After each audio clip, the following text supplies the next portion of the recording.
Dead America. Tales of the First Month. The Escape from Boone. By Derek Slayton. Chapter 1. Day 0, 8:07 p.m. The laughter at the corner table of the moonshine barely cut through the chaotic noise filling the bar. Caleb's voice rose slightly above the din as he delivered the punchline to his story, causing Nicole to choke on her beer. "No way did Professor Jenkins actually say that," Nicole exclaimed, wiping foam from her chin. Caleb leaned back in his chair, a satisfied grin spreading across his face. "I swear to God. If your paper is as well researched as your excuses, Mr. Wilson, you'd have a 4.0. The whole class lost it. Marcus raised his glass. To Jenkins, the only professor with both a brain and a sense of humor. The four friends clinked their glasses together, the amber liquid inside sloshing over the rims. The moonshine was packed, as it typically was on Thursday nights. The small bar just off the main drag of Boone, North Carolina, catered almost exclusively to the university crowd. The worn wooden floors were sticky with decades of spilled beer, and the lighting was dim enough to hide the imperfections, while bright enough to scope out potential hookups. Paige took a long drink, emptying her glass. "So, are we just pretending your date with Amber didn't happen? Or were you saving that story for the second round?" Caleb's smile vanished instantly. "Can we just skip that topic entirely?" "Oh no," Nicole leaned forward, her blue eyes sparkling with mischief. "Now you have to tell us everything." "It was that bad?" Marcus asked. Caleb sighed, running his hands through his dark brown hair. "Let's just say she spent the first 30 minutes telling me about her ex, the next 30 texting him, and the last 10 crying when he didn't respond." The group erupted into laughter again, with Marcus patting Caleb sympathetically on the shoulder. "Dating in college is a nightmare," Nicole said. "That's why I'm officially on hiatus until graduation." "That's what, 6 months away?" Paige teased. "Such sacrifice." "Speaking of sacrifice," Caleb said, gesturing to their empty glasses, "who's giving up their spot at the table to brave that crowd?" Paige pushed her chair back. "I'll grab this round." Marcus immediately stood up. "I'll go with you." Nicole raised an eyebrow. "Chivalrous tonight, aren't we?" "Tucker's working," Marcus said flatly. Caleb and Nicole exchanged knowing glances as Marcus and Paige headed toward the bar. The moonshine was particularly crowded tonight, forcing them to weave through a maze of bodies. "You really don't have to come with me," Paige said, though she was glad for the company. "I can handle Tucker." "I know you can," Marcus replied, his 6'2" frame making it easier to create a path through the crowd. "But he backs off faster when there's a guy around, and I'd rather not have you dealing with his crap any longer than necessary." The bartender was in his mid-30s, with a scraggly beard and a worn university t-shirt that had seen better days. His eyes lit up as soon as he spotted Paige approaching the bar. "Well, look who it is," Tucker said, leaning forward on the counter. "The prettiest girl on campus." Paige forced a tight smile. "4 draft beers, please." Tucker made no move toward the taps, instead keeping his eyes locked on Paige. "You know, I get off at midnight. I could show you what a real man can do, unlike these college boys." "The beers, Tucker," Marcus said firmly. Tucker's eyes flicked to Marcus, narrowing slightly before he straightened up. "4 beers, coming right up for the lady and her bodyguard." As Tucker turned to grab glasses, Paige rolled her eyes at Marcus. "See what I mean? Every damn time." "You should report him to the owner," Marcus suggested. "He is the owner's nephew," Paige said. "Besides, I can handle myself." Tucker returned with the beers, setting them on a tray. As Paige reached for her wallet, he waved dismissively. "On the house for you, sweetheart. Maybe you can thank me later," Tucker said with a wink. Paige leaned forward, her voice dropping to a dangerous level. "Tucker, I wouldn't thank you if you were the last man on earth and I needed a kidney. Take my money, give me my beers, and keep your comments to yourself." Tucker's smile faltered, his face hardening for a moment before he reluctantly took the money. "Whatever you say, princess."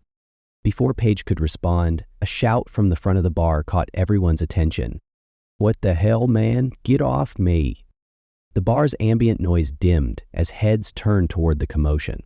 Near the entrance, a student was struggling with what appeared to be another person.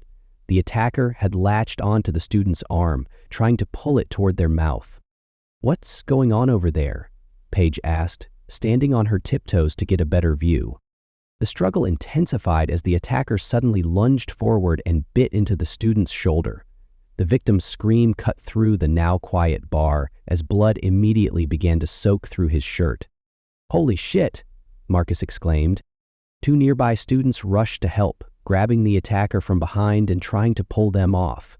It took significant effort, but they finally managed to separate the attacker from the bleeding student. The victim stumbled back, clutching his wounded shoulder, his face a mask of pain and confusion. "Someone call 911, a voice shouted from the crowd. "Already on it," the bartender at the other end called back, phone pressed to his ear. The attacker continued to struggle against the people restraining them, movements erratic and uncoordinated. Their eyes were vacant, skin pallid with a grayish hue, and blood smeared across their mouth and chin. More students moved in to help, eventually pinning the attacker to the ground. "What's wrong with them?" Paige whispered. "Is this some kind of drug thing?" Tucker shook his head slowly. "I've seen people on all kinds of stuff, but never anything like this. Maybe they got a hold of some of the stuff the mountain folk brew up there in the hills," Marcus said with a smirk. The injured student was being helped to a chair, his friends already fashioning a makeshift bandage from napkins. The wound looked severe, with blood continuing to seep through the improvised dressing. The front door burst open as two police officers rushed in, hands hovering near their holstered weapons. "Everyone stay calm and move away from the altercation," one officer commanded, his voice cutting through the noise. The crowd parted, giving the officers a clear path to the attacker, who was still being restrained by multiple people. The officers moved efficiently, pulling out handcuffs and securing the attacker's wrists behind their back. "What happened here?" one officer asked, looking around the stunned crowd. "That person just attacked and bit this guy for no reason," someone explained, pointing to the injured student. "Completely unprovoked." The officer nodded grimly. "We've had 3 similar calls in the last hour, so you kids be safe out there tonight. In fact, you should probably settle up your tabs and get back to the dorms." With the attackers secured, the officers began escorting them toward the door. The crowd watched in stunned silence as the handcuffed individual continued to struggle and made guttural moaning sounds despite being restrained. Tucker appeared beside Marcus and Paige, his earlier smugness replaced by genuine concern. "You two should probably head back to your table," he said. "Looks like it's going to be one of those nights." For once, Paige agreed with him. She picked up the tray of beers and nodded to Marcus. They carefully made their way through the now subdued crowd back to their table. "What happened?" Caleb asked as they approached. Marcus helped Paige set the tray down. "Some person just attacked a student and bit him, like actually bit a chunk out of his shoulder." "Are you serious?" Nicole's eyes widened. "Why would someone do that?" "No idea," Paige replied, sliding back into her seat. "But the police said there have been similar calls tonight." Caleb shook his head in disbelief. "What, like multiple people just decided to start biting others tonight? That's insane." Their speculations were cut short by the sound of gunshots outside the bar. 3 distinct shots rang out, causing everyone to freeze momentarily before anxious murmurs rippled through the crowd.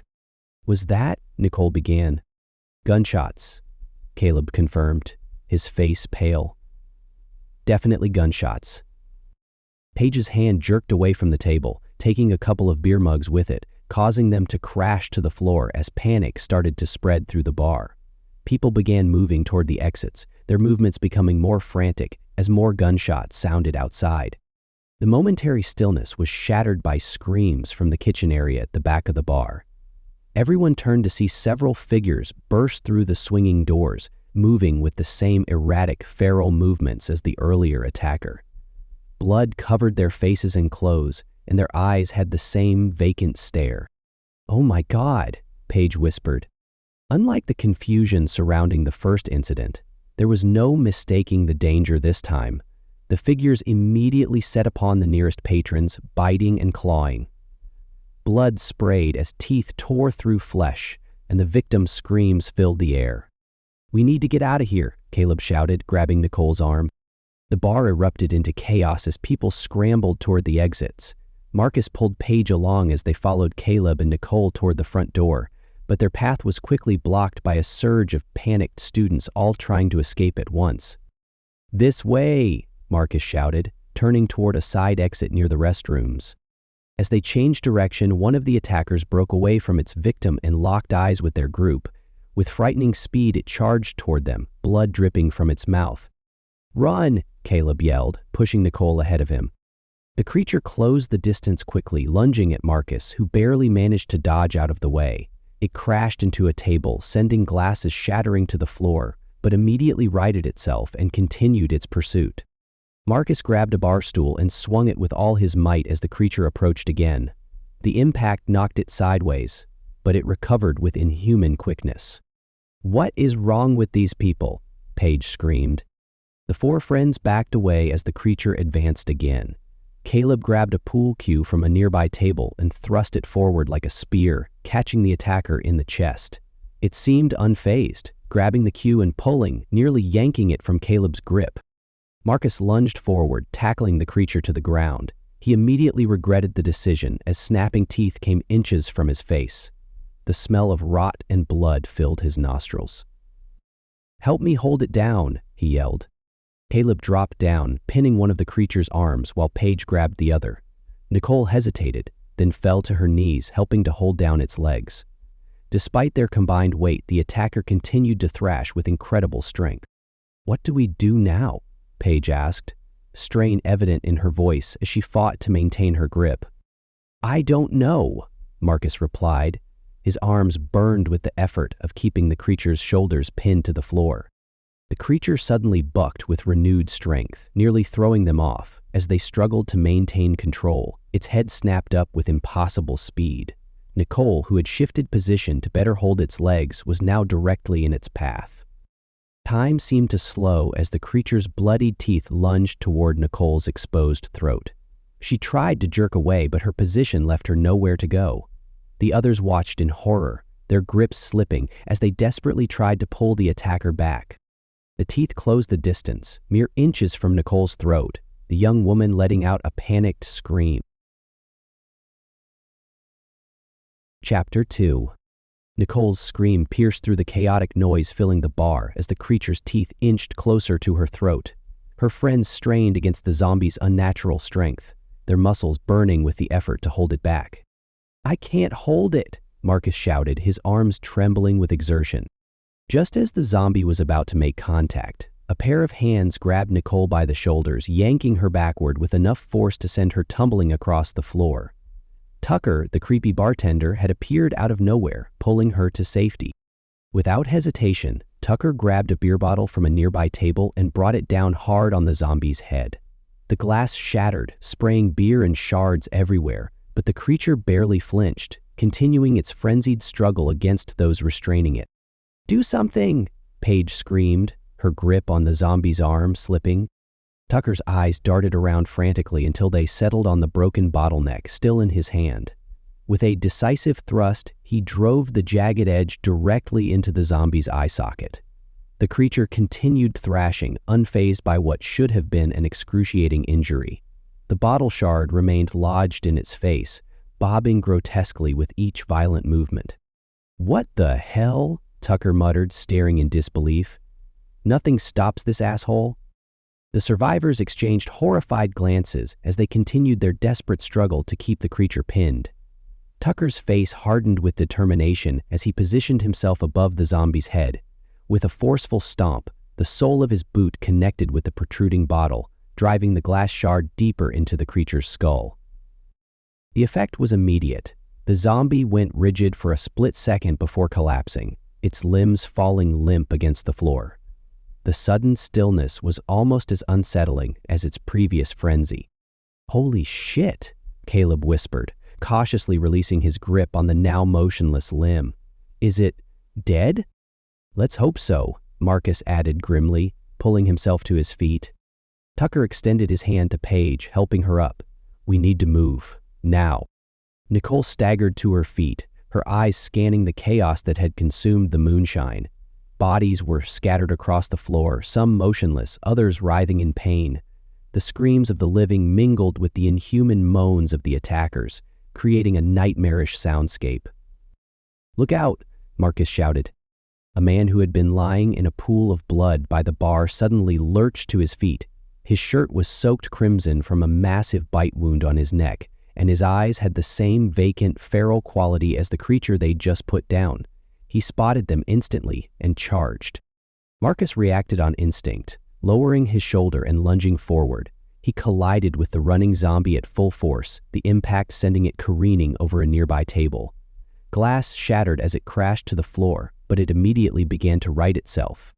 "This way!" Tucker shouted, gesturing toward the back of the bar.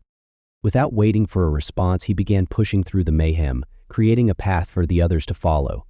Caleb stayed close to Nicole, his hand gripping her arm tightly as they navigated through the horror. Paige kept pace with Marcus, who was constantly scanning for incoming threats. A zombie lunged at them from between two tables, but Caleb reacted quickly. He grabbed it by the front of its blood-soaked shirt and, with an adrenaline-fueled burst of strength, lifted it off its feet and hurled it over the bar. The creature crashed into the shelves of liquor bottles, sending glass and alcohol spraying across the back wall. "Move, move, move!" Tucker urged, navigating them toward the swinging doors that led to the back room. They burst through the doors into the relative quiet of the storeroom, a stark contrast to the hell they'd just escaped. Tucker immediately slammed the door shut behind them, but almost instantly it began to push back against him as zombies on the other side threw themselves against it. "Help me!" Tucker shouted. Marcus and Caleb rushed to his aid, pressing their bodies against the door. The wood creaked ominously as the creatures on the other side continued their assault, the hinges threatening to give way under the pressure. "We can't hold this forever," Caleb grunted, his feet sliding slightly on the smooth concrete floor. Tucker nodded toward the back door. "Check if it's clear. Maybe we can get to a car." Paige hurried to the door and carefully pushed it open a few inches, peering outside into the dimly lit parking lot. "Oh God," she whispered. Tucker strained to look over his shoulder. "What is it?" "There are two of those things right by my car," Paige reported, her voice shaking. They're eating someone." Tucker cursed under his breath, turning his attention back to the door that was buckling under the zombie's relentless pressure. "We're trapped," Nicole said, her voice small and frightened. "There's no way out." The door behind Marcus and Caleb shuddered violently as more weight pressed against it from the other side. A hand with gray, mottled skin pushed through the gap that had formed, fingers grasping blindly. "Shit!" Marcus slammed his body harder against the door, trying desperately to hold it in place. With a grunt, he managed to force the door closed enough so that Caleb could slide a metal latch into the frame. The duo backed away from it cautiously, relieved that it was holding for the moment. "We need to figure something out fast," Tucker said, his eyes scanning the storeroom for anything that might help them. "Those things are going to break through any minute." He moved to the back door again, looking outside. The scene had worsened. Several more zombies had joined the initial two, all feasting on the unfortunate victim beside the car. "Is there another exit?" Paige asked desperately. Tucker shook his head. "Just these two doors." "My car," Nicole suddenly blurted out. "I parked it on the side of the building. It's not in the main lot." Everyone's attention snapped to her. "How far?" Tucker asked. "Just around the corner from the back door," Nicole replied. "Maybe 30 yards. "Anyone else have a car nearby?" Tucker looked around at the group. They all shook their heads. "All right then," Tucker muttered, moving to a nearby shelf stocked with liquor bottles. He grabbed a large glass bottle of vodka. "We make a run for Nicole's car." Caleb and Marcus exchanged glances before nodding in agreement. Marcus grabbed a bottle similar to Tucker's, preparing to use it as a weapon if necessary. "Nicole, you got your keys?" Tucker asked. Nicole patted her pocket, nodding as she felt the bulge of her keychain. The door behind Caleb and Marcus gave another violent shudder, the wood beginning to splinter near the hinges. "We're out of time," Caleb said. Tucker positioned himself by the back door, his hand on the knob. "Here's how this is going to work. We stay tight, move fast, and don't stop for anything. Stick to the wall of the building until we reach the side. Nicole, you lead the way once we're outside since you know where your car is. Everyone ready?" Nervous nods all around. "On 3, Tucker said, gripping the bottle tightly. 1, 2, 3. He yanked the door open and they spilled outside into the cool night air, immediately pressing their backs against the building's brick exterior. The sounds of screams and chaos drifted from both inside the bar and from the street out front. Car alarms blared in the distance, punctuated by occasional gunshots. "This way," Nicole whispered, pointing to their left. They moved as a unit, shuffling quickly along the back wall of the building. The parking lot was partially visible from their position, revealing a scene of absolute horror. People ran in all directions, some pursued by the shambling figures, others already caught and screaming as teeth tore into their flesh. A car sped through the lot with its headlights off, a zombie clinging to its hood, pounding on the windshield as the driver frantically tried to shake it free. "Don't look," Marcus whispered to Paige, whose eyes were wide with terror. "Just keep moving." They had nearly reached the corner of the building when the zombies that had been feeding on the body in the parking lot suddenly looked up, their bloodied faces turning in their direction. "They see us," Tucker hissed. "Move, now." The group broke into a sprint as they rounded the corner, the monsters rising to their feet and giving chase with surprising speed. There, Nicole pointed to a blue sedan parked under a streetlight about 20 yards away. She fumbled with her keys, pressing the unlock button. The car's lights flashed and the doors unlocked with an audible click that seemed unnaturally loud in the chaos.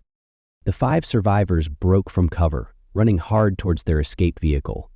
Paige, Caleb, and Marcus ran towards the passenger side that was against the sidewalk, while Tucker and Nicole headed around to the other side. Paige reached the car first, yanking open the back door and diving inside. Caleb and Marcus quickly followed, crawling in after her, as Nicole and Tucker ran around to the driver's side. They had nearly reached the door when a blur of movement caught Nicole's peripheral vision.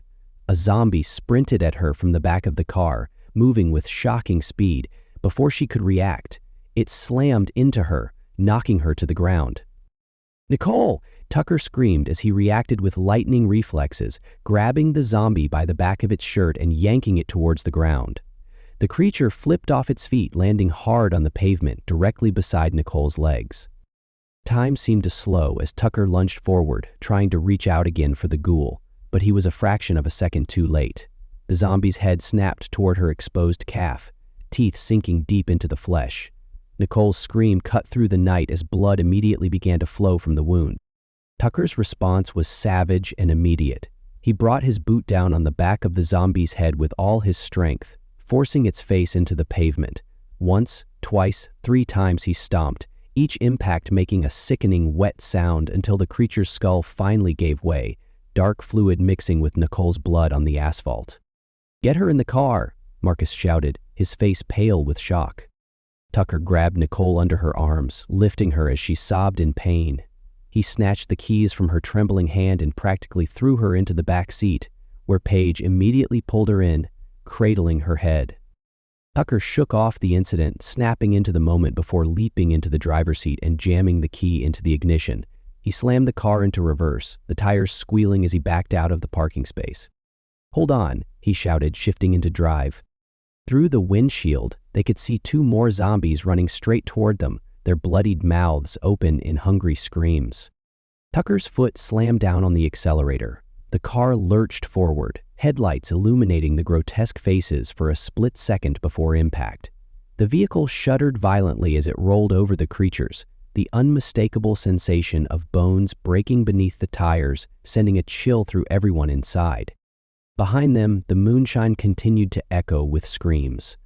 Ahead, the streets of Boone were quickly descending into chaos. And inside the car, Nicole sobbed quietly as Paige pressed a wadded-up sweater against her bleeding leg. Chapter 3. Tucker's knuckles were white as he gripped the steering wheel, navigating through the rapidly deteriorating streets of Boone. Nicole's car wasn't his first choice for an apocalyptic getaway vehicle, but it was moving, and that was all that mattered at the moment. The streets, usually filled with college students enjoying their evening, had transformed into scenes from a nightmare. A young woman sprinted down the sidewalk, her terrified face illuminated by the car's headlights for a brief moment before she disappeared into the darkness behind them. A sprinting group of zombies followed in her wake, their vacant eyes and blood-smeared mouths visible even in the dim streetlight. "This is insane," Caleb muttered, his face pressed against the passenger window. This can't be happening. Outside, storefronts that had been bustling with activity just an hour ago now had desperate people trapped inside, watching helplessly as small clusters of the undead clawed at the doors. In front of the local coffee shop, 3 zombies were hunched over a fallen figure, their heads bobbing rhythmically as they tore into their meal. Blood pooled beneath them, reflecting the shop's neon sign in a grotesque mirror. The car's interior was filled with a heavy silence, broken only by Nicole's occasional whimpers from the back seat. Paige continued to press a makeshift bandage against her friend's calf, trying to stem the bleeding. "It's going to be okay," Paige whispered, though her trembling voice betrayed her fear. "We're going to get you help."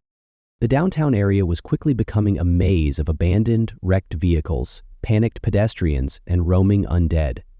Tucker swerved around a taxi that had been left in the middle of the street, its driver's door hanging open, the interior empty. "Son of a bitch!" Tucker suddenly yelled, yanking the wheel hard to the left. A sedan blew through a red light directly in their path, missing them by inches.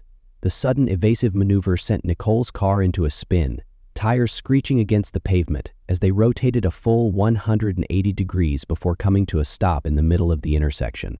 "Everyone okay?" Marcus asked, looking back at the girls.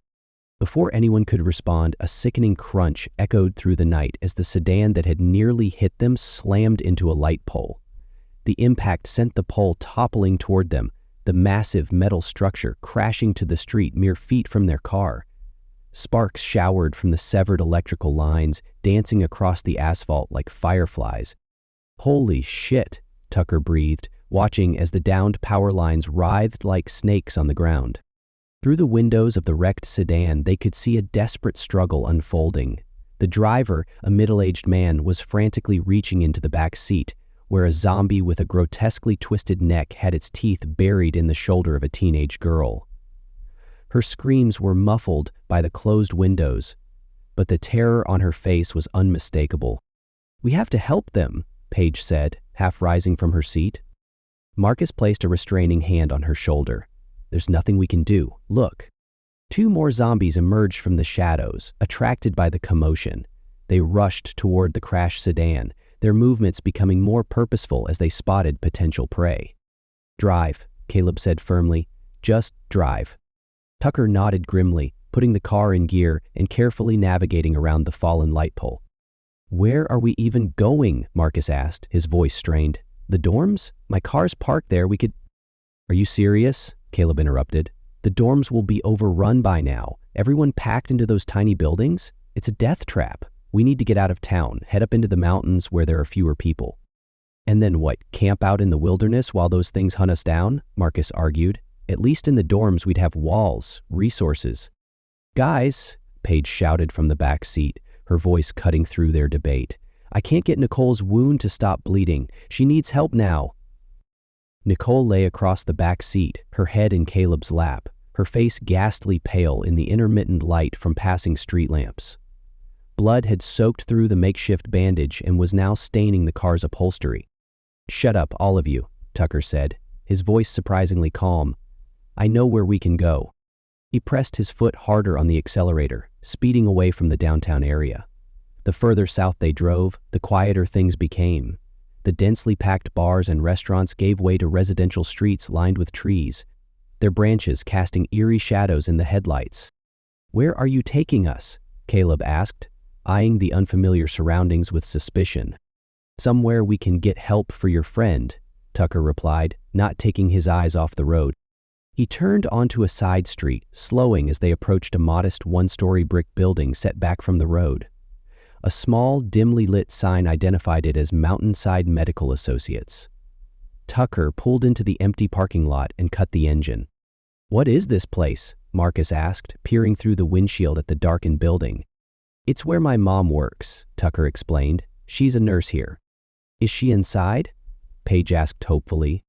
Tucker shook his head. "No, but they'll have supplies we can use to properly treat your friend." Marcus exchanged skeptical glances with Caleb. Tucker might be a creep, but right now, he was the only one with a plan, and Nicole needed help. "All right," Marcus said, "let's check it out." They exited the car, Marcus and Caleb carefully helping Nicole out of the back seat. She could barely stand, leaning heavily against Caleb as they approached the building's rear entrance. Tucker tried the door handle, finding it locked as expected. Without hesitation, he removed his jacket, wrapped it around his elbow, and smashed it against one of the door's small glass panes. The glass shattered with a surprisingly loud crash, and Tucker reached inside to unlock the door. "So much for being subtle," Caleb muttered. Once inside, Tucker quickly secured the door behind them, using a nearby chair to brace it shut. They stood in a small break room, dimly lit by the emergency exit signs. "This way," Tucker said, leading them down a short hallway. The main treatment area was exactly what you'd expect from a small-town medical practice. Several examination rooms branching off from a central nurse's station. Marcus spotted a supply cart and rolled it over to where Caleb had helped Nicole onto an examination table.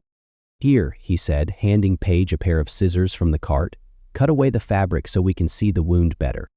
Paige worked quickly, cutting through the blood-soaked denim of Nicole's jeans. The bite wound was ugly, a ragged semicircle where chunks of flesh had been torn away. Blood continued to seep from the injury, but what concerned Paige more was the strange, dark discoloration already spreading from the edges of the wound. "I don't know much about first aid," she admitted, "but this doesn't look good."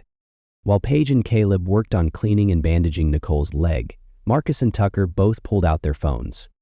"No response," Marcus said after trying to dial 911, "not even an emergency line." Tucker cursed under his breath as he tried his own phone. "I can't reach anyone at the cellar either." "The cellar?" Marcus asked. "Yeah, it's an after-hours bar on the other side of town. It's geared more towards old-time locals rather than college kids. I help out there from time to time," Tucker responded. "Guys," Caleb called from the examination table, "we need to figure out where we're going next. We can't stay here." "Why not?" Paige asked. "It seems safe enough." "For now," Caleb agreed, "but it's not secure. Those windows are standard glass, and eventually someone or something is going to notice we're in here." "We could still try the dorms," Marcus suggested. "No way," Tucker said firmly. "I drove past Peterson Hall on my way to work earlier, and it was packed with students having some kind of event. If those things are spreading as fast as it seems, the dorms will be overrun by now." "What about heading into the national forest?" Caleb proposed. "We could find a remote cabin or something." "In the dark?" Paige looked incredulous. "With no supplies, with Nicole injured? That's suicide." The room fell silent as they considered their limited options. Outside, a distant scream reminded them that time wasn't on their side. "I want to go home," Paige said quietly, her voice breaking slightly. "My parents' house in Blowing Rock. It's only about 10 miles south of here." "Blowing Rock?" Tucker considered this. That might actually work. It's less populated, more spread out.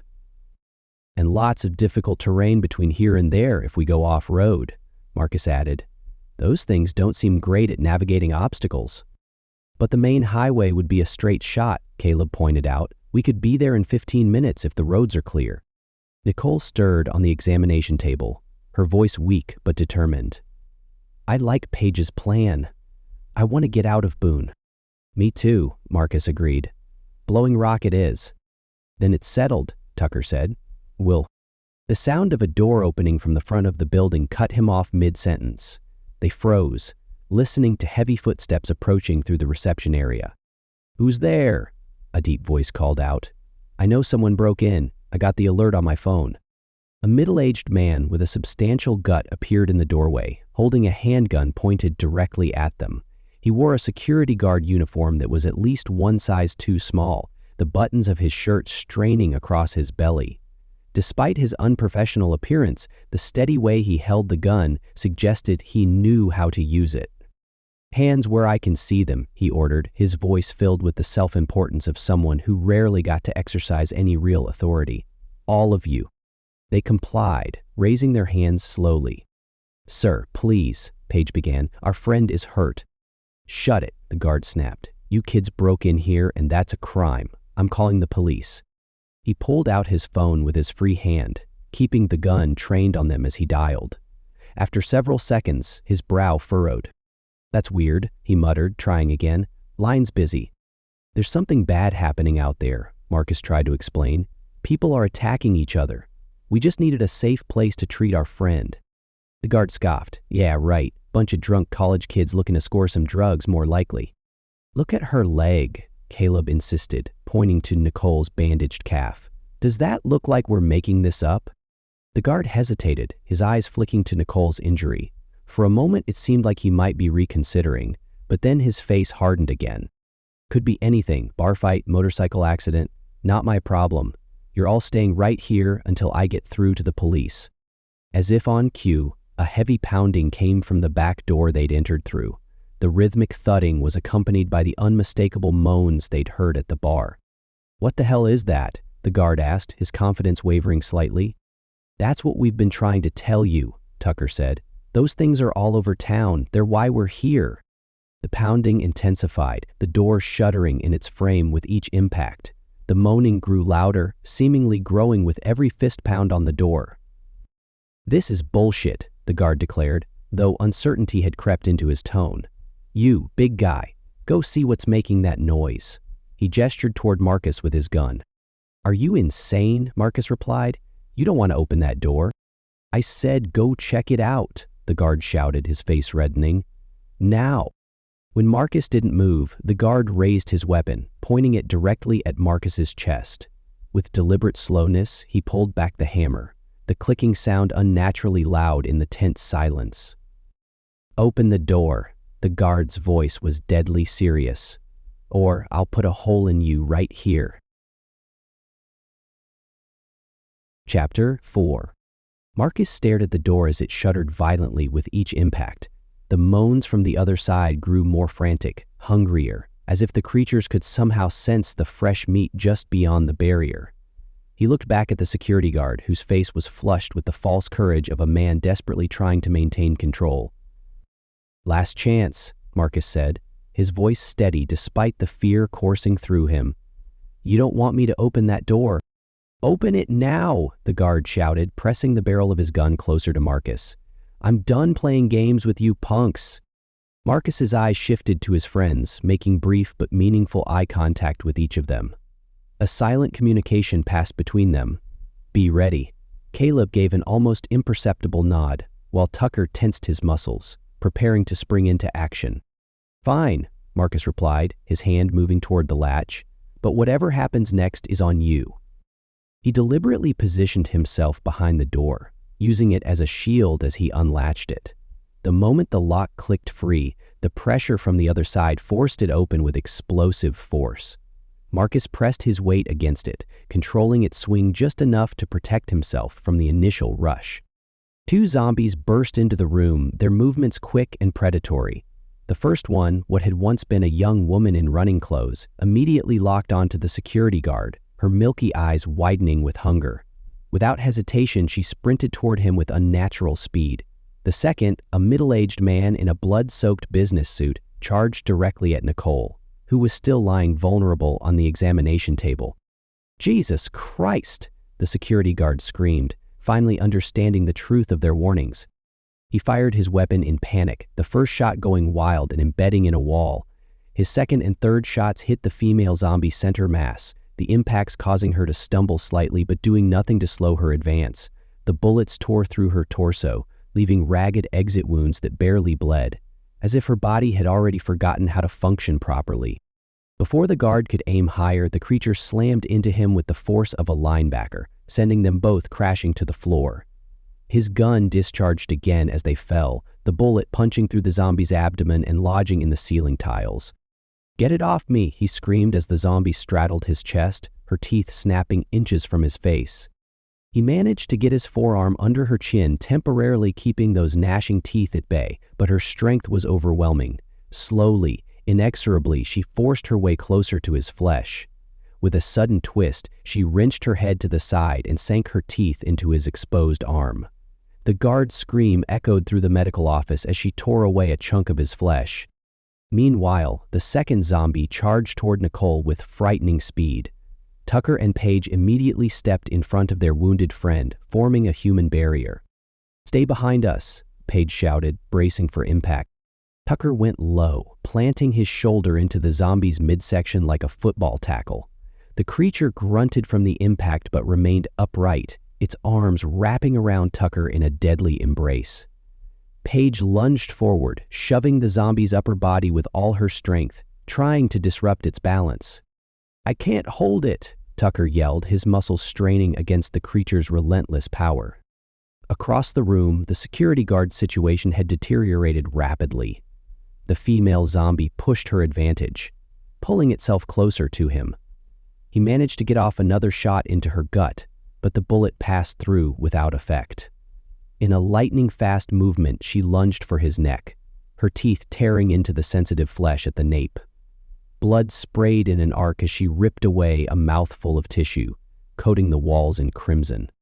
With death approaching rapidly, the guard used his last seconds of consciousness to press the gun against the side of the zombie's head. His finger squeezed the trigger, and the creature's skull exploded in a spray of dark matter that painted the ceiling. She collapsed on top of him, finally still, as his arm fell limp to the floor, the gun slipping from his grasp. Caleb moved quickly, snatching up the dropped handgun. The second zombie was still grappling with Tucker and Paige, its strength gradually overpowering them as they struggled to keep it away from Nicole. "Hold it steady," Caleb shouted, approaching from the side.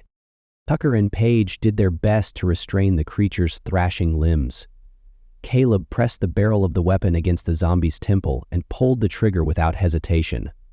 The gunshot was deafening in the confined space, and the zombie instantly went limp, collapsing to the floor in a heap. Marcus slammed the door shut just as more zombies appeared from the neighborhood, drawn by the commotion.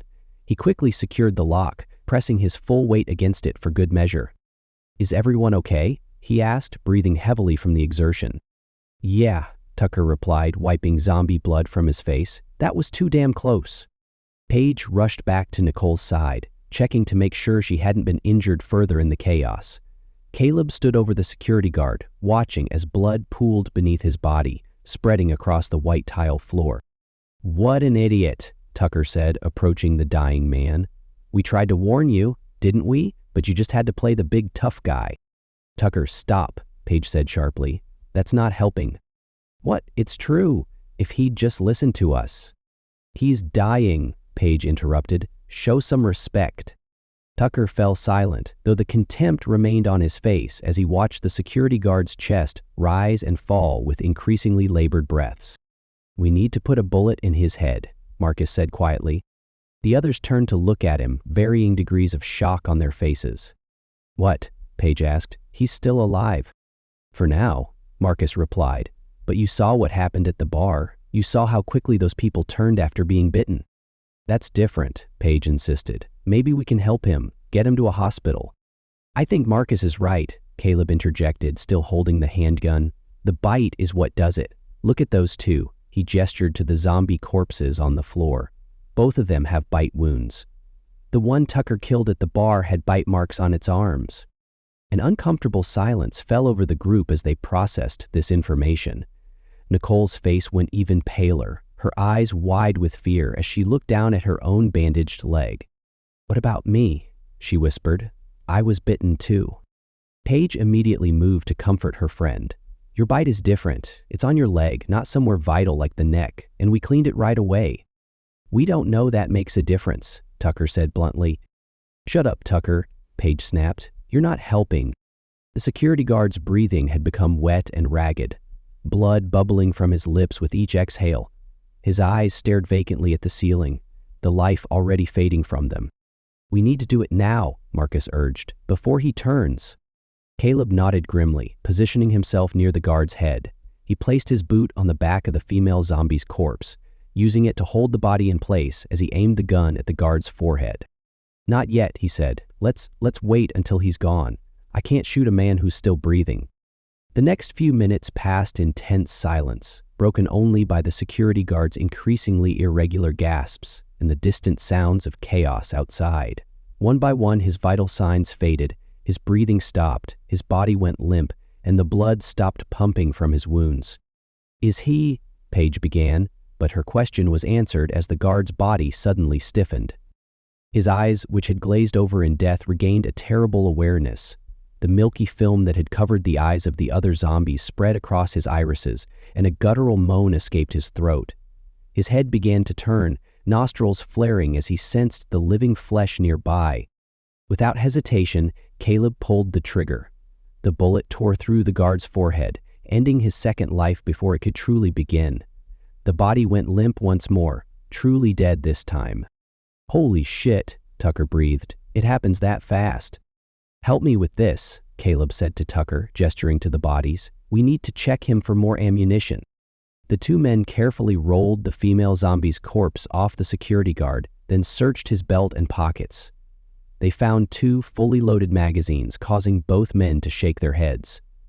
"This dude thought he was a warrior and not a second-rate mall cop," Caleb remarked, pocketing the ammunition. While they worked, Marcus checked the barricaded door, making sure it would hold. Paige sat with Nicole, whose condition had deteriorated noticeably in the last hour. Her skin was clammy, and a fine sheen of sweat covered her forehead. "We need to get moving," Marcus said, returning to the group. "This place isn't secure, and Nicole needs better medical attention than we can provide here." "I still say Blowing Rock is our best bet," Paige said. "My parents' house is on the outskirts of town, and it's a small, quiet neighborhood." "What about the route?" Caleb asked. "The highway would be quickest, but—" "Too exposed," Paige interrupted. "Too many cars, too many places for those things to be hiding." "You got a better idea?" Tucker asked. Paige nodded. "I know some back roads. They wind through the mountains, mostly service roads for the power companies and fire access. It'll take longer, but there should be fewer of those things along the way." The group exchanged glances, silently weighing their options. Finally, Marcus spoke up. "I think that's our best shot. If we can avoid the main roads, we might actually make it." "Then it's settled," Tucker said. "We take the back roads to Blowing Rock." "We should gather some supplies before we leave," Caleb suggested. "Bandages, disinfectant, anything that might help Nicole." "And water," Paige added. "Who knows how long we'll be on the road." Marcus found a doctor's bag in one of the examination rooms and began filling it with medical supplies. Caleb checked the handgun one more time, confirming it was fully loaded before tucking it into his waistband. Tucker and Paige carefully helped Nicole to her feet, supporting her weight between them. "Everyone ready?" Marcus asked, slinging the medical bag over his shoulder. Nods all around, though their faces betrayed their fear. "Let's do this," Caleb said, moving toward the back exit that would lead them back to the car. Chapter 5. 1:47 a.m. The digital clock on Nicole's car dashboard glowed faintly in the darkness, casting a soft blue light across the tired faces of the survivors. They had pulled over to the side of a narrow mountain road, trees pressing in from both sides, creating the illusion of safety in their natural enclosure. Paige held her phone out the window, desperately searching for the signal that kept coming and going as the minutes ticked by.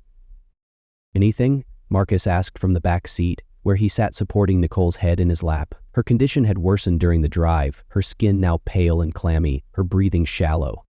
"Nothing," Paige replied, frustration evident in her voice as she moved the phone in small circles, hoping to catch even one bar of service. "The reception out here is terrible, even when the world isn't ending." "Maybe we should just head straight to your house," Caleb suggested from the front passenger seat. "If we wait too long—" "No," Paige cut him off. "I'm not leading us there without talking to my parents first.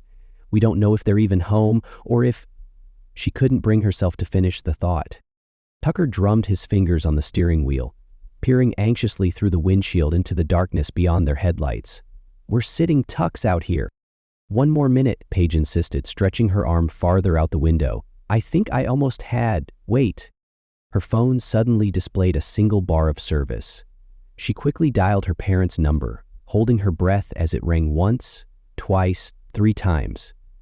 Just as she was about to give up hope, the line connected. "Paige?" Her mother's voice was tight with worry. "Paige, is that you?" "Mom!" Paige's relief was palpable, tears immediately forming in her eyes. "Thank God you're okay. I've been trying to reach you for hours." "Are you safe? Where are you?" her mother asked rapidly. "I'm okay. I'm with some friends from school. We're on the outskirts of Blowing Rock. I'm coming home, Mom. We need to be somewhere safe." There was a brief pause on the other end of the line. "No, honey, don't come to the house." "What? Why not?" Paige yelled into the phone. "Your father and I are leaving. We're going to the restaurant downtown. Meet us there instead." "The restaurant? Mom, what's going on? Why aren't you staying home?" "It's not safe here, Paige," her mother replied, her voice dropping to nearly a whisper. "Just go to the restaurant and wait for us. We'll be there soon." Paige listened more carefully, suddenly aware of sounds in the background of the call. Dull thuds, like something repeatedly striking a solid surface. "What's that noise? Mom, are you okay?" "Everything's fine," her mother insisted, though her strained tone suggested otherwise. "Just go to the restaurant. Use the back door. The code is 58824. Do you understand?" "Yes, but—" "No matter what happens, do not come to the house looking for us," her mother interrupted. "Promise me, Paige." "I promise," Paige said, her voice breaking. "But please hurry. We'll be waiting for you." "I love you, sweetheart." "I love you too, Mom." The line went dead, and Paige slowly lowered the phone, her face a mask of worry. "What did she say?" Tucker asked, turning in his seat to face her. "She wants us to go to my family's restaurant downtown. They're heading there to meet us." Paige stared at her phone's dark screen, replaying the conversation in her mind. "Something's wrong. I could hear banging in the background, like something was trying to get in." The car fell silent as the implication sank in. Nicole stirred in Marcus's lap, her eyes fluttering open briefly before closing again. "So, what do we do?" Caleb asked, breaking the silence. Paige took a deep breath, pushing down her fear. "We go to the restaurant. My parents will meet us there." Tucker nodded, putting the car in drive. "Which way?" "Keep heading south," Paige directed. "There's a turnoff about half a mile ahead that will take us into town." The car moved forward cautiously, headlights cutting through the darkness as they continued their journey. Unlike Boone, which had descended rapidly into chaos, the outskirts of Blowing Rock seemed eerily quiet. Tucker maintained a slow pace, every sense alert for danger as they approached the small town. There, Paige pointed to a narrow road branching off to the right. "That'll take us to the back of Main Street." As they drove through the sleeping town, they occasionally spotted solitary figures darting between buildings or across yards, fast-moving shadows that disappeared from view almost immediately. "They're here too," Marcus observed grimly, watching a zombie sprint across a lawn, chasing something they couldn't see. "Not as many though," Caleb noted. "At least not yet." The downtown area came into view, its quaint storefronts now dark and lifeless. Tucker navigated the narrow streets until they reached the row of connected buildings that housed the town's main businesses. "Around back," Paige instructed. "There's an alley that runs behind all these buildings." Tucker turned into the alley, killing the headlights and relying on the dim glow of his parking lights to navigate. He pulled up behind a charming two-story building with a painted wooden sign that read, "Mountain Hearth and Home." "This is it," Paige said. "My parents' restaurant." They sat motionless for a moment, scanning their surroundings for any signs of movement. The alley was quiet, the only sound the gentle idling of the car's engine. "I think we're clear," Marcus whispered. Tucker cut the engine, and they sat in darkness, listening. After a full minute with no sounds of approaching zombies, they cautiously opened their doors. Marcus and Caleb helped Nicole out of the car, supporting her between them as she limped toward the back entrance. Her injured leg barely touched the ground, and her face was drawn with pain. Paige quickly punched the code into the smart lock beside the door. The lock emitted a soft beep, and the mechanism clicked open. Caleb moved ahead of the group, the security guard's handgun held at the ready as he pushed the door open and entered first. "Stay here," he instructed the others. "I'll make sure it's clear." The minutes that followed were tense, each of them straining to hear any sounds of struggle from inside. Finally, Caleb reappeared in the doorway, lowering the gun. "All clear," he reported. "No one's home." They hurried inside, Tucker closing and locking the door behind them. They found themselves in a small storage area that led to the restaurant's kitchen. Stainless steel appliances gleamed dully in the ambient light from the street lamps outside. "What about the front?" Marcus asked. "Is it secure?" "Locked up tight," Caleb confirmed.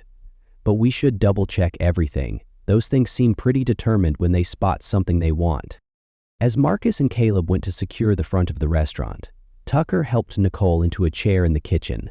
Paige moved through the familiar space with confidence, checking the pantry and refrigerator. "At least we won't go hungry. she remarked, finding the refrigerator fully stocked. Tucker's eyes lit up as he surveyed the professional kitchen equipment. "I could cook something. We haven't eaten in hours and we need to keep our strength up." Paige nodded gratefully. "That would be great. There should be plenty of ingredients." While Tucker familiarized himself with the kitchen, Paige headed to the small office at the back of the restaurant. She returned moments later with a portable television, setting it up on the counter. "Maybe we can find out what's happening," she said, turning it on and keeping the volume low. Instead of breaking news coverage or emergency broadcasts, they found only late-night reruns of sitcoms and infomercials. Paige flipped through the channels repeatedly, growing increasingly anxious as she found no news coverage at all. "Why isn't this on every channel?" she asked, her voice tight with worry. "It should be all over the news." "Maybe the stations were overrun," Marcus suggested as he returned from checking the front. "Or maybe it's happening too fast for them to broadcast. Or maybe whoever's in charge doesn't want people to panic," Caleb added grimly. "Either way, I don't think it's a good sign." Tucker had begun cooking, the familiar rhythm of chopping and sautéing providing a strange sense of normalcy in their surreal situation. The smell of food soon filled the kitchen, making them all realize how hungry they were. They sat in silence for several minutes, zoned out staring at an old game show rerun on the channel that Paige stopped on.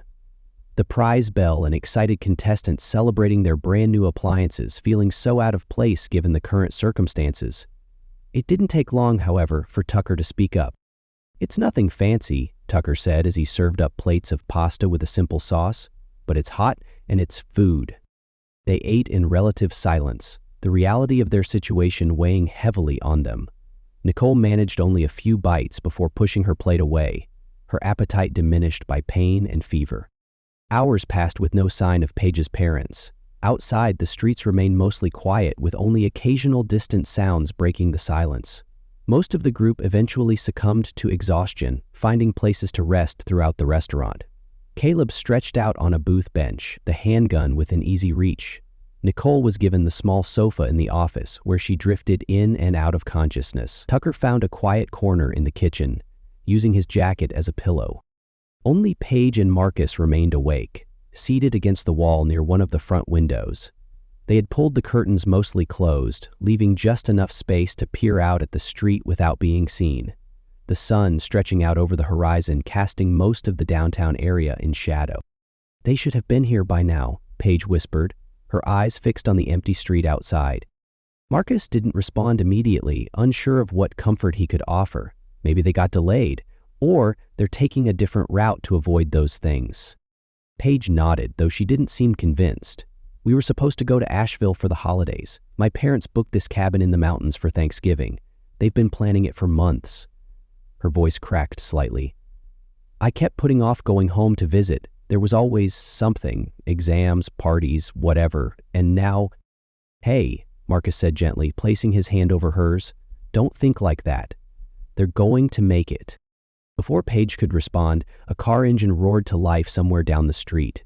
They both pressed closer to the window, watching as headlights appeared, moving far too fast for the narrow town street. The car swerved wildly, nearly clipping a parked vehicle as it raced past the restaurant. "What the hell?" Marcus muttered. In the car's wake, a pack of zombies emerged from between buildings, sprinting after the vehicle with shocking speed. Their movements were coordinated and purposeful, like predators chasing prey. More figures appeared from side streets and alleys, drawn by the commotion. "Wake the others," Paige whispered urgently. "Something's happening." Marcus quickly roused Caleb and Tucker, who joined them at the window.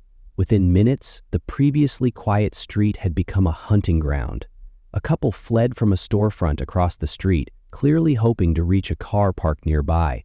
They barely made it 10 yards before the zombies closed in, taking them down in a flurry of gnashing teeth and tearing hands. "Jesus," Tucker breathed, watching the brutal attack unfold. They instinctively stepped back from the window, though they remained hidden behind the curtains. The scene outside grew increasingly chaotic as more zombies flooded the once peaceful street. "What set them off?" Caleb wondered aloud. "It's like someone rang the dinner bell." "That car probably attracted them," Marcus suggested. "Sound seems to draw them." Their discussion was interrupted by the rumble of a much larger engine. A massive tanker truck appeared at the far end of the street, speeding along at a much faster clip than the previous vehicle. The driver seemed either unaware of or unconcerned by the danger, maintaining an unsafe speed as the truck plowed through the creatures, sending bodies flying through the air. "Did you see that?" Tucker exclaimed. "That truck just mowed right through them." "We need to figure out what we're doing," Caleb said, tightening his grip on the gun.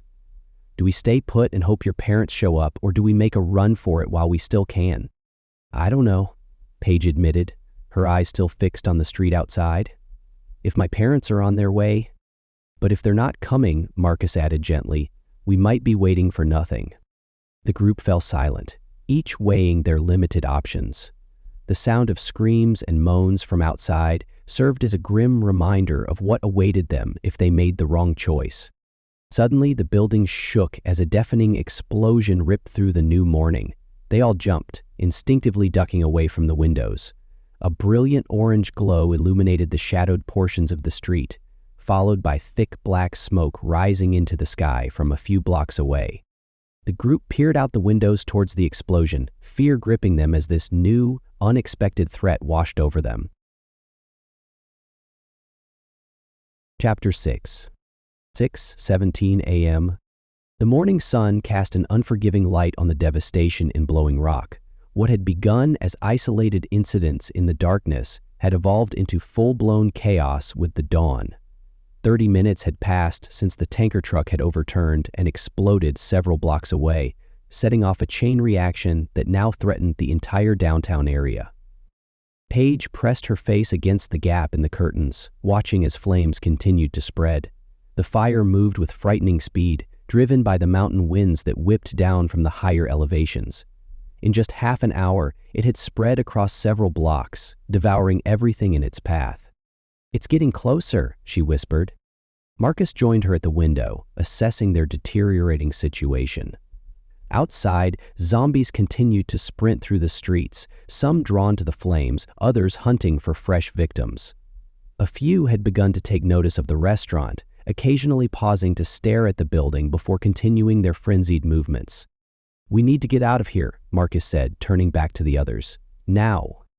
Tucker paced nervously in the kitchen, occasionally glancing at Nicole, who lay on a makeshift bed of booth cushions. Her condition had worsened overnight, her skin now ashen and covered in a sheen of sweat. The bite wound on her leg had turned an angry purple, with dark veins spreading outward from the injury. "What about her?" Tucker asked, keeping his voice low. "Can she even walk?" Caleb approached Nicole, gently placing his hand on her forehead. "She's burning up. I don't know if she can move on her own." "We can't just leave her," Paige insisted, moving away from the window to join them. "No one's suggesting that," Marcus replied, though the hesitation in his voice betrayed his uncertainty. "We need weapons," Tucker said, abruptly changing the subject. He moved to a drawer in the kitchen and pulled out several large knives, selecting a heavy butcher's knife for himself. "Everyone take one." Marcus and Paige each selected a knife, while Caleb checked the handgun they had taken from the security guard. "Let me have it," Tucker said, extending his hand. Caleb shook his head. "I'm better with it than you are." "You don't know that," Tucker argued. "I grew up hunting. You grew up making fancy cocktails. I'm keeping the gun." Caleb's tone left no room for further discussion. Tucker glared at him for a moment before returning his attention to the knives. "Fine. I'll stick with this then." As the others prepared to leave, Marcus carefully helped Nicole to her feet. She tried to put weight on her injured leg but immediately collapsed, crying out in pain. "I can't," she gasped, tears streaming down her face. "I can't walk." The group exchanged uneasy glances, a silent debate taking place. Tucker was the first to voice what they were all thinking. "Maybe she should stay here," he suggested. "We could come back for her once we find someplace safe." "No," Paige said firmly. "We're not leaving her behind." "Be realistic," Tucker countered. "She can't walk, and we can't carry her while fighting those things off." "We're not leaving her," Paige repeated, her voice rising. "I'll help her," Caleb interjected, stepping forward. "I can support her weight. We'll move slower, but we'll manage." Tucker opened his mouth to argue further, but was cut off by Marcus. It's decided. We all go together. Focus on getting to the car." They gathered by the back door, weapons in hand, listening to the crackling of approaching flames and the occasional moan from outside. The smoke had grown thicker, seeping in through the gaps around the door and windows. "The car is about 20 feet from the door," Marcus reminded them. "Tucker, you lead. I'll follow with Paige, and Caleb brings up the rear with Nicole. Everyone clear?" Nods all around, though their faces betrayed their fear. "Let's do this," Tucker said, gripping his knife tightly. He placed his hand on the doorknob, took a deep breath, and pushed it open. Immediately, a zombie lunged from the side, grabbing the edge of the door and yanking it wide open. Its dead eyes locked onto Tucker, jaw snapping hungrily. Tucker reacted with surprising speed, driving his butcher's knife upward through the soft underside of the zombie's chin. The blade pierced through, penetrating into the top of its skull with a sickening crunch. The creature went rigid for a moment before collapsing as Tucker yanked the knife free with a grunt. "Move!" he hissed, stepping over the fallen zombie and into the alley. The commotion drew the attention of several more zombies at the far end of the alley. 3 of them turned in unison, their heads snapping toward the source of the noise with predatory focus. 2 had clothing that smoldered from embers carried on the wind, small flames licking at their tattered shirts. "They see us," Marcus warned, his voice barely audible over the roar of the approaching fire. The zombies broke into a sprint, covering the distance with terrifying speed. The group rushed toward the car, Tucker in the lead with the keys already in hand. Caleb struggled to support Nicole, her weight throwing off his balance as they moved. The gun was clutched tightly in his free hand, making their progress even more awkward. When one of the flaming zombies closed to within 15 feet, panic overtook him. "They're too fast," he shouted, raising the gun and firing. The shot went wide, embedding in a dumpster with a metallic ping. He fired again, this time catching the lead zombie in the shoulder. It stumbled slightly but continued its charge without slowing. In his panic, Caleb's grip on Nicole slipped. She cried out as she fell to the pavement, dragging him down with her as he tried to prevent her fall. They collapsed in a heap, Caleb scrambling to regain his footing as the zombies closed in. "Help them!" Paige screamed, turning back toward the fallen pair. Marcus grabbed her arm, pulling her toward the car. "It's too late." Tucker had already reached the vehicle, yanking the door open and diving into the driver's seat. Marcus shoved Paige into the back before leaping into the passenger side, both of them watching in horror as the zombies reached their friends. Caleb managed to get to his knees, the handgun still clutched in his hand.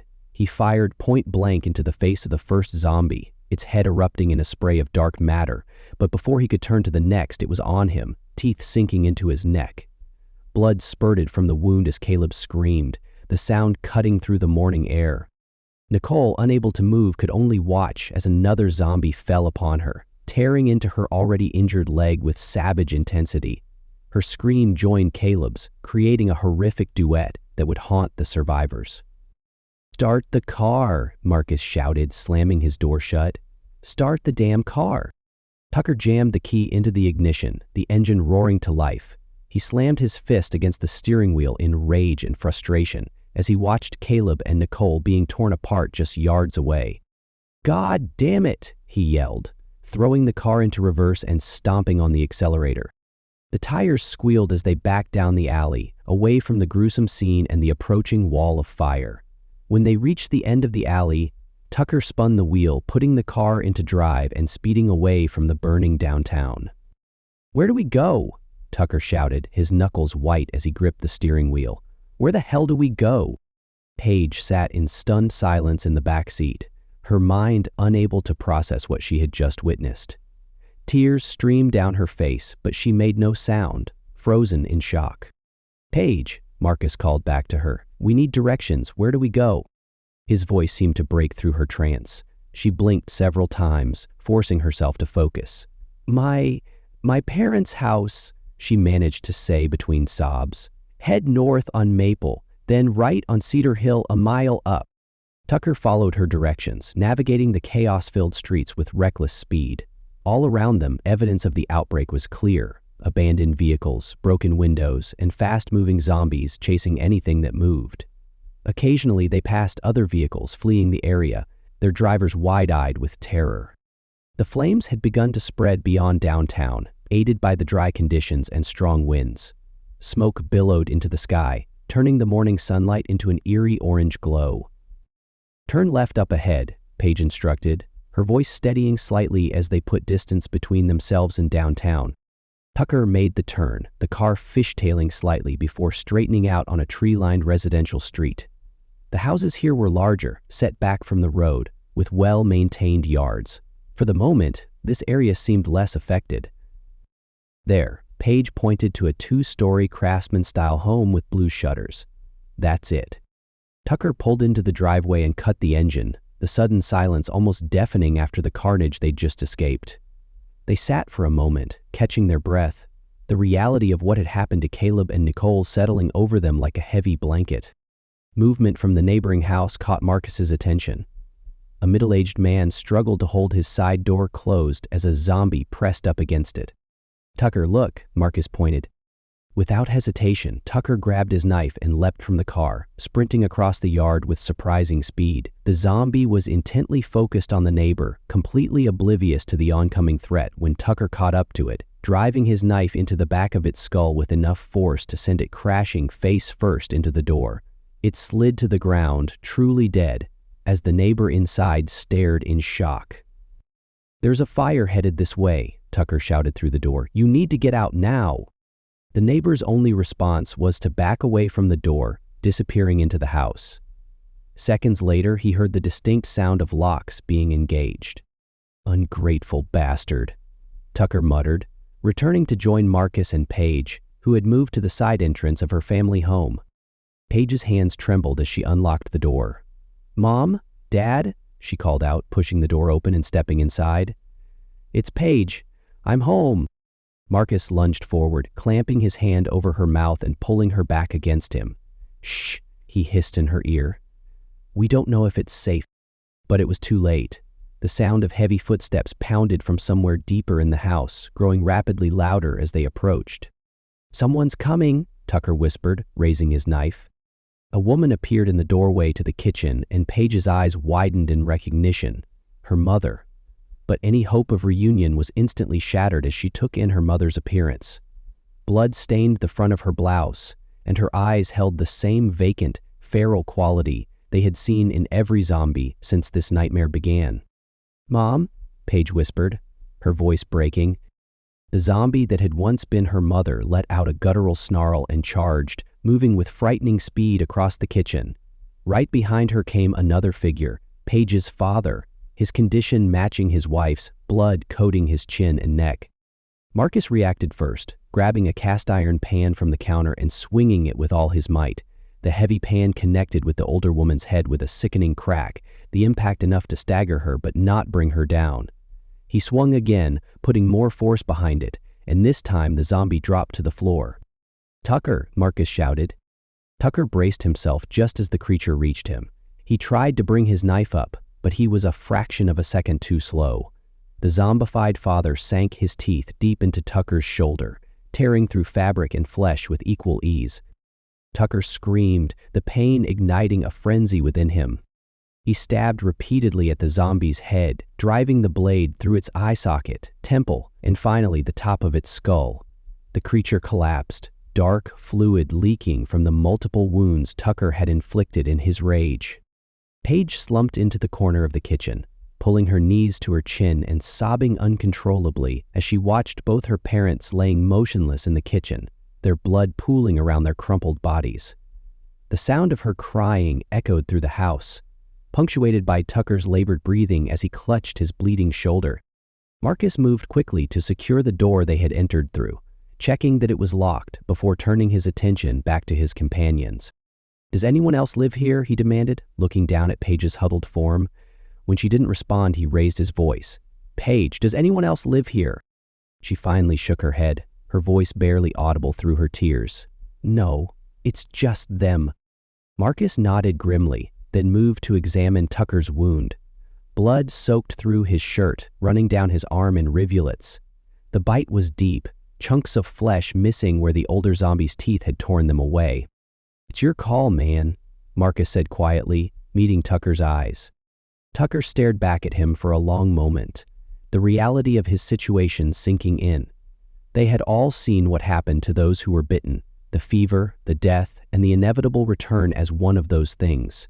His breathing slowed as acceptance washed over him. "Just be sure you hit me like a man with that thing," Tucker finally said, nodding toward the cast iron pan still clutched in Marcus's hand. "I want to be unconscious after the first blow." Marcus nodded solemnly, his grip tightening on the heavy pan's handle. Tucker closed his eyes, his shoulders relaxing as he prepared for what was to come. Without hesitation, Marcus raised the pan high above his head and brought it down onto Tucker's skull with as much force as he could muster. The sickening crunch echoed through the stillness of the house. Chapter 7. The sound of the cast iron pan connecting with Tucker's skull echoed through the kitchen, a sickening thud that seemed to hang in the air long after the impact. Tucker's body fell lifeless on the floor, joining the corpses of Paige's parents in a grotesque tableau that would forever be burned into their memories. Marcus stood over them, pan still clutched in his hand, his breathing ragged as he tried to process what he'd just done. The weight of it all, the friends they'd lost, the world that had collapsed around them in a matter of hours, threatened to overwhelm him. In the corner, Paige continued rocking back and forth, her knees pulled tight to her chest, strangled sobs escaping her throat as she stared at the bodies of her parents. Her eyes were unfocused, glazed with shock and grief, her mind struggling to process the horror that had overtaken her childhood home. Marcus forced himself to move, to put one foot in front of the other, fighting against the paralysis of fear and grief that threatened to consume him. He crossed the kitchen, careful to avoid the pooling blood, and knelt beside Paige. "Come on," he said gently, sliding his arms beneath hers. "Let's get you out of here." She didn't resist as he lifted her to her feet, her body limp and pliant as he guided her out of the kitchen and into the living room. The contrast between the two spaces was jarring. The living room remained untouched, a perfect snapshot of normalcy, with family photos on the walls and a half-finished book sitting on the end table. Marcus lowered Paige onto the couch, grabbing a nearby throw blanket and wrapping it around her shoulders. She clutched it automatically, her eyes still fixed on the kitchen doorway, where she could see the outlines of the bodies on the floor. "I'll be right back," Marcus said, squeezing her shoulder gently. He returned to the kitchen, searching for something to cover the bodies with. Finding nothing suitable, he ventured deeper into the house, pushing open the first door he came to. What had once been a guest bedroom was now a scene of carnage. The mattress had been pulled halfway off the bed, the nightstand overturned, and the contents of the dresser drawers scattered across the floor. Dark splashes of blood painted the walls and floor, clear evidence of a violent struggle. Marcus swallowed hard, forcing himself to enter the room despite every instinct screaming at him to retreat. He made his way to the closet, yanking the door open and grabbing 3 folded blankets from the top shelf. Back in the kitchen, he carefully draped the blankets over the bodies, covering their faces and the worst of the blood. It was a small gesture, almost meaningless in the grand scheme of things. But it felt necessary, a tiny bit of dignity restored in a world that had lost all sense of it. He opened the refrigerator, grabbing a couple bottles of water before returning to Paige. Her sobbing had subsided, replaced by a 1,000-yard stare that was somehow more concerning. He twisted the cap off one bottle and pressed it into her hands. "Drink," he instructed gently. "You need to stay hydrated." She took a small sip, the action seemingly automatic rather than conscious. Outside, the heavy footfalls of running zombies passed by on the street, the occasional moan drifting through the walls. Marcus moved to the window, carefully parting the blinds to peek outside. In the distance, thick black smoke continued to rise from downtown Blowing Rock. While the flames hadn't yet reached this part of town, it was only a matter of time. The wind had picked up, carrying embers and ash that floated down like snow, coating everything in a fine gray powder. "We can't stay here," Marcus said, returning to the couch. "The fire's spreading. We need to figure out where to go next." For a long moment, Paige didn't respond. When she finally spoke, her voice was barely above a whisper. "Everyone's gone." "We don't know that," Marcus said, though he lacked conviction. "There must be others who survived, people we know." He pulled out his phone, scrolling through his contacts. "What about Jordan? He lives in Banner Elk, right?" "That's not far from here." He tapped the screen, putting the phone to his ear. After several rings, it went to voicemail. Paige blinked, seeming to come back to herself slightly. She reached for her own phone, her movements mechanical. Melissa, she has that apartment in Grandfather Mountain. She dialed, waited, then shook her head as it also went to voicemail. They tried a dozen more numbers, friends from classes, acquaintances from around town, even professors whose numbers they had for emergencies. None answered. Some phones rang endlessly, others went straight to voicemail, and a few returned automated messages about circuits being busy. "No one's answering," Paige said, a fresh tear sliding down her cheek. "What if it's everywhere? What if everyone's dead?" Marcus had no comforting answer to offer. The thought had been gnawing at him too, that what they were experiencing wasn't isolated to Boone and Blowing Rock, but something much larger, much more catastrophic. "We need a plan," he said instead, trying to focus on the immediate future rather than the terrifying bigger picture. "We can't go back to Boone, and we can't stay here with the fire coming." Paige was quiet for a moment, staring at the family photos on the wall, happier times preserved behind glass. Finally, she looked up at Marcus, a new clarity in her eyes. "The woods," she said. "We could head up into the mountains. My dad kept camping gear here. We used to go all the time when I was growing up." Marcus frowned. "I don't know, Paige. Out in the open with those things around." "It's better than here," she interrupted. "If we find a spot deep enough in the forest, away from trails and populated areas, we might be safe for a while. At least until—" She trailed off, leaving the thought unfinished. Until what? Until help came? Until the nightmare ended? Neither seemed likely anymore. "Okay," Marcus agreed reluctantly. "The camping gear, where is it?" "In my old bedroom closet. Dad kept everything organized and ready to go." They moved through the house to Paige's childhood bedroom, a space frozen in time since she'd left for college. Posters of bands that had been popular years ago still adorned the walls, and stuffed animals sat arranged on a shelf, silently watching as they entered. Paige opened her closet, pushing aside clothes to reveal neatly stacked camping equipment, a small tent, sleeping bags, a portable stove, and various other essentials.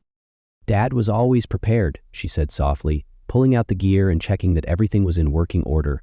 "He was a Boy Scout as a kid, and he never lost that be prepared mentality." Marcus began sorting through the equipment, setting aside what they would need and what they could carry. "Your dad sounds like he was a good man." Paige nodded, a faint smile touching her lips as she pulled out a fishing rod. "He was. The first time he took me camping, I was 7, maybe 8. We went fishing at Price Lake." She ran her fingers along the rod, lost in the memory. "I didn't know how to bait the hook, so he did it for me before getting his own ready." Her smile grew slightly as she continued. "I cast my line out and immediately caught a fish, like the lure just bopped it on the head. Dad couldn't believe it. He kept saying I was a natural, that I had the magic touch." She laughed softly, the sound oddly comforting in the midst of so much horror. "That was the only fish I caught all weekend. He must have caught a dozen, but he never stopped telling people about how his little girl was a fishing prodigy." The memory hung in the air between them, a fragile moment of warmth in the cold reality they now faced. Then Paige's face crumpled, and she clutched the fishing rod to her chest as fresh tears welled in her eyes. "He's gone, Marcus. They're both gone." Marcus moved to her side, wrapping an arm around her shoulders. "I know. I'm so sorry, Paige." She leaned into him for a moment, drawing strength from his presence before straightening up and wiping her eyes. "We should finish packing. We don't have much time." It took them nearly half an hour to gather everything they needed: the camping equipment, enough food and water to last several days, changes of clothes, a first aid kit, and anything else that might prove useful in the wilderness. They stuffed it all into backpacks, the weight substantial but manageable. Marcus returned to the kitchen, carefully searching Tucker's pockets until he found the car keys. He paused, placing his hand on the dead bartender's chest in a gesture of respect. "Thank you," he whispered, "for getting us this far." When he rejoined Paige in the living room, she had changed into sturdier clothes: jeans, hiking boots, and a flannel shirt over a tank top. She had a kitchen knife gripped in her hand, her knuckles white with tension.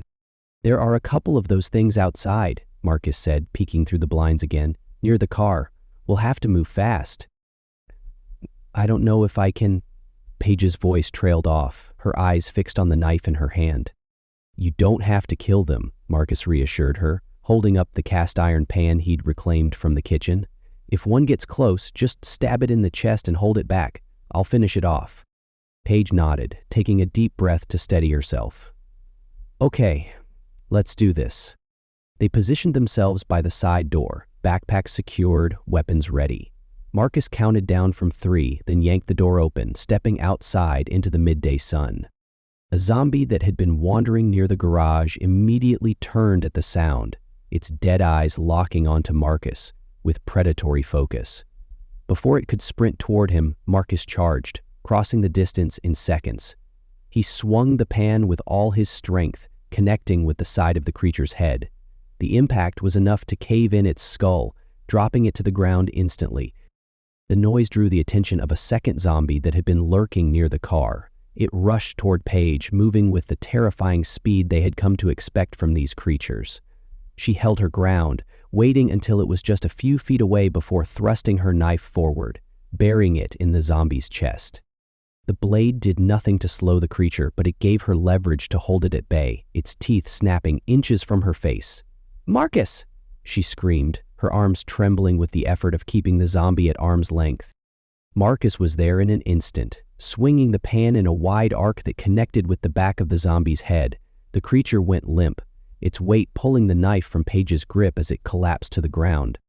Go, go, Marcus urged, yanking the knife free and handing it back to her. They sprinted to the car, throwing their backpacks into the back seat before diving in. Marcus jammed the key into the ignition, the engine roaring to life as he slammed the car into reverse and backed out of the driveway. More zombies appeared at the sound of the engine, emerging from between houses and sprinting toward the vehicle. Marcus shifted into drive, his foot pressing the accelerator to the floor as they sped away from Paige's childhood home for the last time. Which way? He asked, approaching the end of the street. Paige pointed to the right. South, there's an access road that leads up into the national forest. If we can reach it, we might be able to find a place to camp that's far enough from any hiking trails. Marcus made the turn, the car lurching as he navigated the increasingly empty streets. Behind them, the fire continued to spread, devouring the town of Blowing Rock piece by piece. Ahead lay the unknown, a forest that had once been a place of recreation and beauty, now potentially their only hope for survival. Chapter 8. The winding mountain road stretched out ahead of them, each turn taking them further into the wilderness and away from the chaos of the town they'd left behind. Inside the car, silence hung heavy between Marcus and Paige, both lost in their own thoughts as they processed everything they'd witnessed over the past 12 hours. Paige stared out the passenger window, watching the dense forest pass by in a blur of green. The camping gear and supplies they'd hastily gathered rattled in the back seat, with each bump in the road. After nearly 15 minutes of silence, she spoke up, pointing to a narrow turnoff ahead. "Take that service road," she said, her voice rough from crying. "It leads deeper into the park. There are some spots where we could set up camp away from any trails." Marcus nodded, slowing as they approached the turn. The road was little more than a dirt path, clearly intended for park rangers and maintenance vehicles rather than regular traffic. They bumped along for about half a mile before spotting another vehicle ahead, a blue SUV that had slid off the edge of the road and into a shallow ditch. Two figures stood beside the stranded vehicle, a middle-aged couple, both dressed in outdoor clothing. More concerning was what they held in their hands, hunting rifles, the barrels pointed downward but clearly ready to be raised at a moment's notice. "Slow down," Marcus murmured, easing his foot off the accelerator. Paige tensed beside him, her hand instinctively tightening around the knife in her lap. "Should we turn around?" Marcus brought the car to a stop about 50 yards from the couple, who had turned to watch their approach. "I don't know. They might need help. Or they might want to rob us," Paige countered. "Or worse." Marcus studied the couple through the windshield, trying to gauge the threat. They didn't look aggressive, just wary, which seemed reasonable given the circumstances.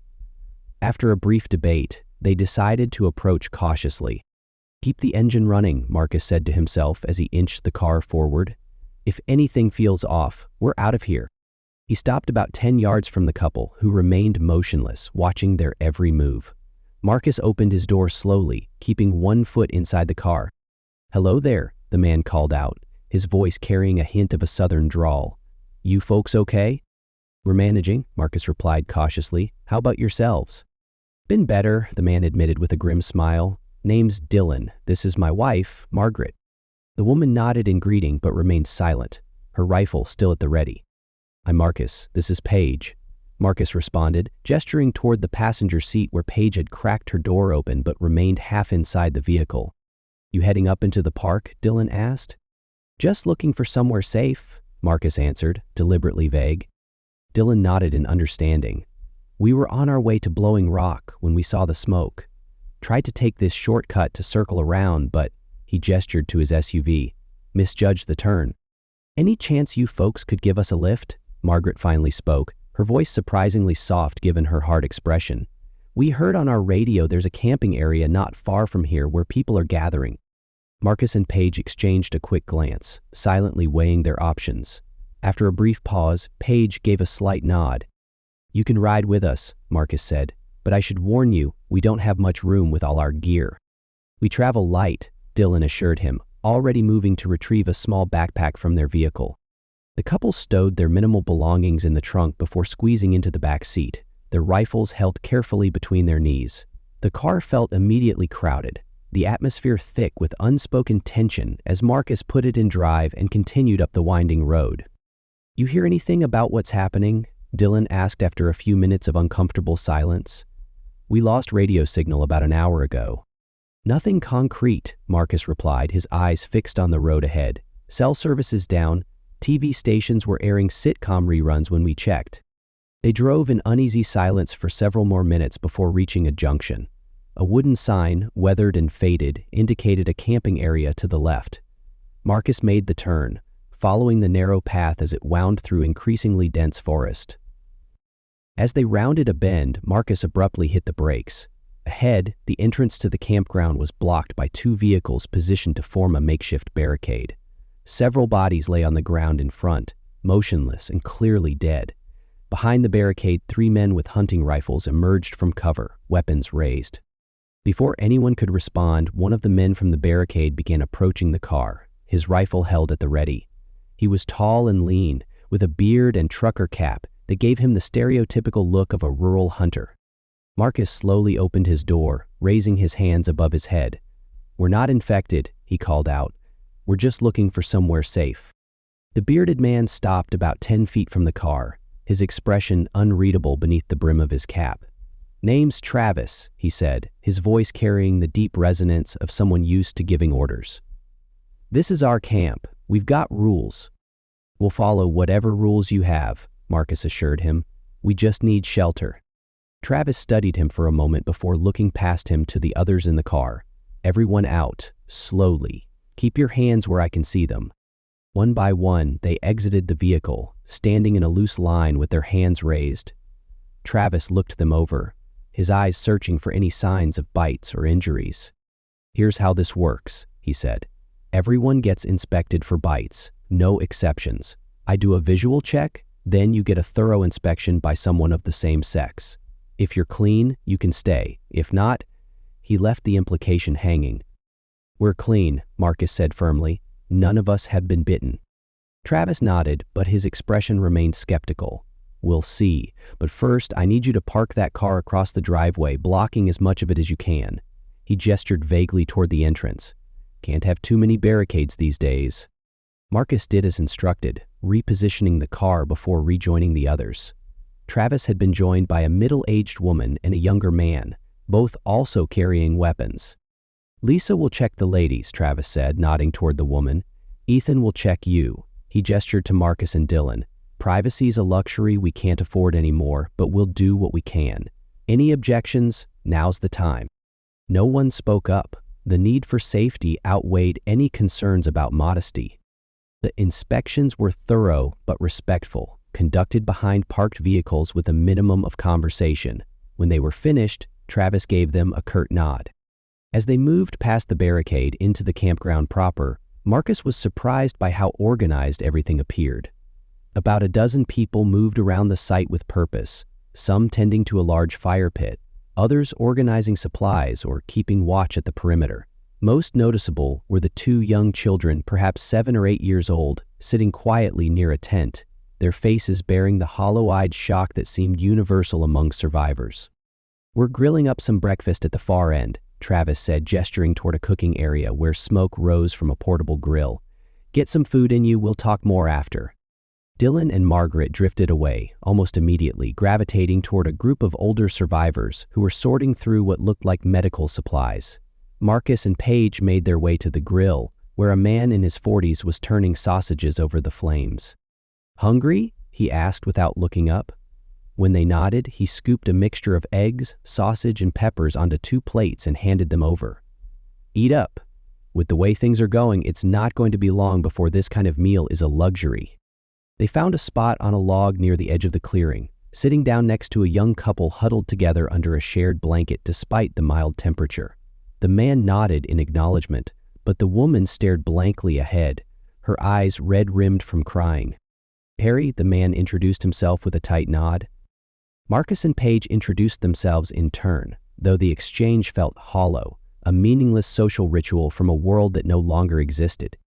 "Have you heard anything? Any news about what's going on?" Paige asked hopefully. "It's bad all over," he said, staring into the distance. "I was on the phone with my buddy in Atlanta a few hours ago, and it's a lot worse there. I don't know what's going on, but I'm pretty sure it's a lot bigger than we can imagine." Paige's fork paused halfway to her mouth, her hand trembling slightly before she set it back down on her plate. A fresh tear rolled down her cheek as the full weight of their situation sank in. Marcus gently put his arm around her shoulders, pulling her close. "It's going to be okay," he whispered, though the words felt empty even as he said them. Paige leaned into him, her shoulders shaking with silent sobs as she stared down at her barely touched breakfast. The simple act of eating seemed pointless in the face of such overwhelming loss. Travis approached their small group, his rifle now slung over his shoulder rather than held in his hands. His expression had softened slightly, though wariness remained in his eyes. "We've taken inventory," he said without preamble. "Got enough food to last the group about a week if we're careful. Water's not an issue with the stream nearby. We have plenty of purification tablets, but if you have more in your camping gear, it could be useful." Paige gave a half-hearted nod before responding. "There should be a package of them in there, so when you need them, just let me know." Travis nodded in appreciation. "We're having a meeting in a few hours. Need to discuss options, make some plans. This place is safe for the moment, but if we're going to stay here for any length of time, we're going to have to make some decisions." Marcus nodded, straightening his posture slightly. "We're here to help, whatever you need." Travis studied him for a moment, as if assessing his sincerity, before giving a short nod of approval. "Good," he said, "because it's going to take a group effort if we're going to make it through this." As Travis walked off, Marcus pulled Paige in closer, giving her a tight squeeze, trying his best to let her know what they were safe, even if he wasn't sure if he believed it. The end.